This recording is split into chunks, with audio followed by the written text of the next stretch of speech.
This week we listened to a presentation by Pauline Cantwell titled The Wild Cards in Climate Change.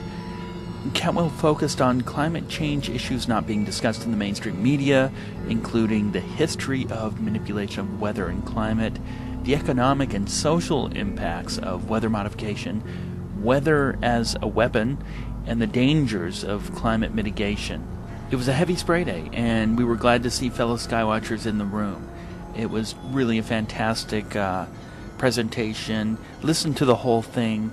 Pauline details the scope of these operations. She passed out lots of information to the people who were attending, including a list of 66 weather modification programs going on. And it was just a startling reality to comprehend. Now, Pauline has represented Peace Action, the nation's largest grassroots peace organization at the United Nations, since 1994. She also helped form the Peace Caucus there and has been the convener since 95. She led caucuses in Copenhagen, Denmark in 95, at the World Summit on Social Development in Istanbul, Turkey in 96, and at the Habitat 2 Summit and in Johannesburg, South Africa at the World Summit on Sustainable Development 2002. She's someone the Skywatchers are really lucky to have on their side. So let's have a listen. As I said earlier while I was waiting on everybody to come, instead of just talking on one topic today, which would be weather as a weapon, I wanted to introduce a broader range of topics. So I'm going to be speaking approximately 30 minutes. I do have a Tesla watch, and this does bring us into Tesla technology. And I will be watching the time so I don't bore you and run you off the first time you come.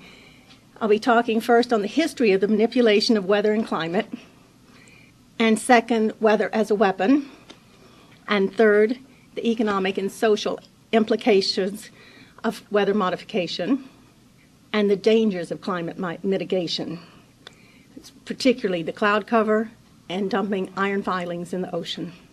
So, the first quote I want to use is from Secretary of Defense William Cohen, 1997, at a conference in Athens, Georgia, on terrorism. Others are engaging even in eco-terrorism, whereby they can alter the climate, set off volcanoes, earthquakes, remotely through the use of electromagnetic waves. It's real, and therefore we must intensify our efforts. Environmental warfare is defined as the intentional modification or manipulation of the natural ecology, such as climate and weather, earth systems, such as the ionosphere, magnetosphere, tectonic plate system, which of course creates earthquakes, and or the triggering of seismic events, such as earthquakes, to cause intentional physical destruction to an intended target, geophysical, or population location as part of strategic or tactical war. There is a long history of the military's intention to undertake environmental engineering, especially to gain control of the weather.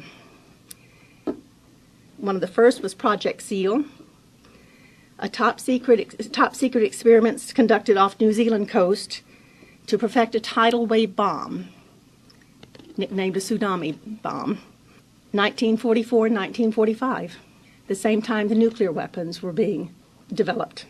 Project Cirrus, C-I-R-R-U-S, the first known American attempt to control a hurricane. Ill-fated joint project by the U.S. Navy and a group of scientists from General Electric, October 13, 1947, resulted in a hurricane making landfall near Savannah, Georgia. They quickly kind of locked up the records on that one. Artificial Cloud Nucleation Project, AEN, from 1951 through 1953.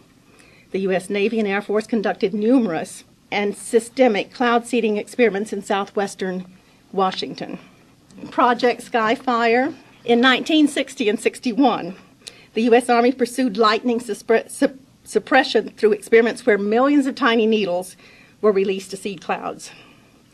They explored the potential of using chaff to pull the teeth of a thunderstorm, launched rockets to trigger lightning discharges, the Soviet programs to create clear skies for May Day parades, and I was hoping one of my Russian friends would be here today to tell us about some of those programs, but she will probably be here later.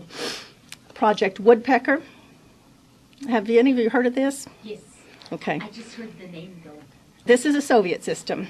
The electron cyclotron resonance heating method now being used to alter the Earth's magnetic field in order to modify weather, create or trigger earthquakes and volcanoes, spread viruses, create the phenomenon known as electromagnetic pulse, and to modify behavior control among the populations. These weapons have a great mind control aspect. They can project sounds in people's heads, which are now being commercialized. There's an advertising company using it in New York right now. They can project sounds, voices in your head, and this is being used by an advertising company in Manhattan. Later, I'm only going to talk about the weather aspects because you can knock out any airplane, any place, any time. If you just know the coordinates, it's directed energy weapons. So they have many, many aspects, but for today we will concentrate on the weather aspects. This Russian system was turned on July 4th, 1976, our bicentennial. The Russians had made advances in inventing the all-important jet stream that sweeps across Siberia to set global wind patterns. This system is named for the hammering sound that it makes on shortwave radio. So every shortwave radio operator in the world knows what woodpecker is when you talk about it. So when the Russians turn on their system, you can hear it. It's in the 3 to 30 megahertz range that it's heard. By using explosive devices in the jet stream, the scientists are trying to make it dip and rise in a wave that could replace the frigid Siberian winters with milder air from the south. Now notice this started in 1976. The Russians started working with Nikola Tesla, who lived in New York City. He was Serbian. He set off many earthquakes small earthquakes in New York City. He built a tower on Long Island. He said he could get energy free from the earth and transmit it without power lines. And he did work with the Russians. The English and Americans refused to work with him. He developed a weapon that he said he could knock down planes 200 miles out from a coastline, basically the curvature of the earth. And he thought it was a weapon to end all war. He was a pacifist and truly believed this would end all war. He electrified Niagara Falls. There's a statue of him there that ironically is not lit at night. He brought electricity to the World's Fair in Chicago. But the Russians started moving forward with the weaponization.